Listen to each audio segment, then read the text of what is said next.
Nation's Attic, finding authentic, antique, vintage diving helmets from the depths of the sea and the internet, serving the collector, investor, and museums worldwide.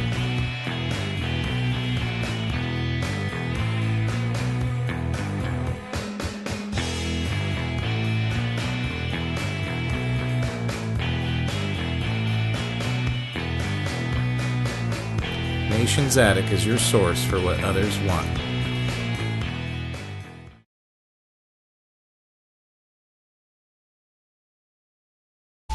Hi, my name's Don Creekmore and I'm owner of the Nation's Attic, and today we're featuring a helmet we just got in for sale called the Divinhood Style 2. The Miller Dunn company in Miami, Florida made these helmets, and they made this style from 1925 until 1940. But this particular helmet is an extremely early example made in 1925 or maybe early 1926, but we'll have more on that later. The Divinhoods are a shallow water style helmet, and the Miller Dunn company was famous for these helmets. That's almost all they made, was a shallow water helmet, and these were meant to be used at depths of 10 feet on up to maybe 50 or 60 feet at the very most. Individuals, universities, underwater photographers use these helmets, but also the United States Navy made this their standard shallow water helmet during that time period as well. Originally in the 1920s, when Miller Dunn sold these helmets, they sold them for $250 a piece, and that included the helmet, the lead weights, an air hose, a box to contain everything in, and an air pump. Now, the Miller Dunn Style 2 Divinhood is one of the most unique helmets ever made, and it's a favorite among collectors just because of its visual appearance. It almost resembles a knight's helmet. Very unique looking, unique angular design to the front of the helmet.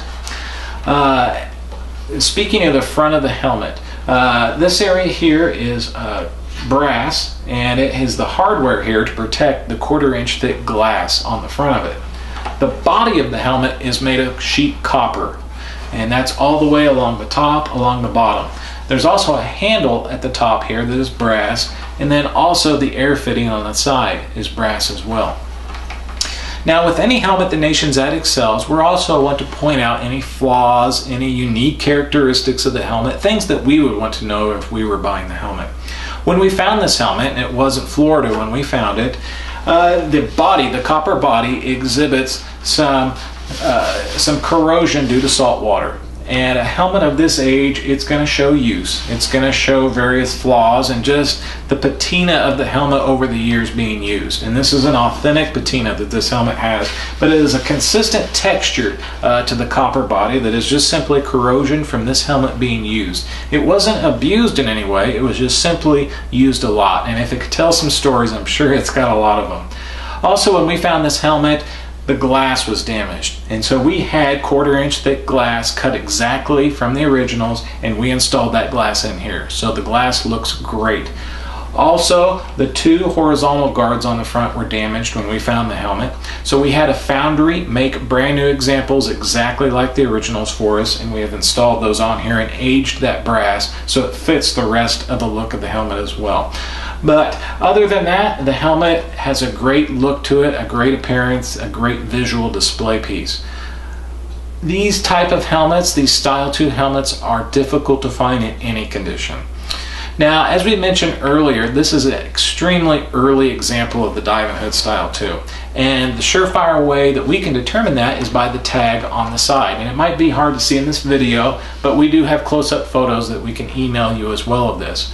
But early tags made in 1926 or early 1925 or early 1926 had it had the Divinhood Style 2 on the top. They said Navy Standard, and then they said U.S. and foreign patents. After August of 1926, when the patents were granted for this helmet, then Miller Dunn put the patent numbers on those tags. And so that is a way to tell one of the early examples like this one is from the tag. Also, the shoulder flanges on early helmets like this one are narrow. Later helmets made in the 30s would be a little bit wider shoulder flanges. So that's the unique characteristics of this particular helmet, and being able to prove that it is a very early example.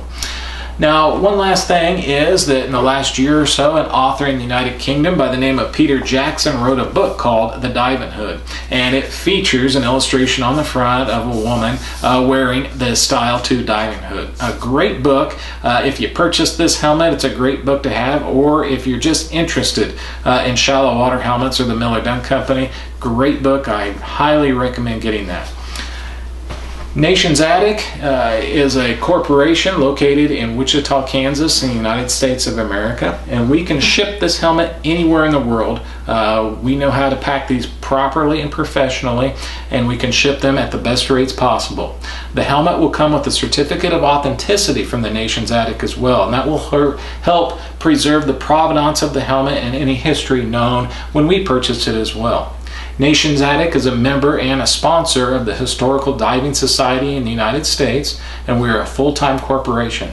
If you have any questions about this helmet, please don't hesitate to give us a call. Our number is 316-371-1828, or email or text us anytime. Thank you.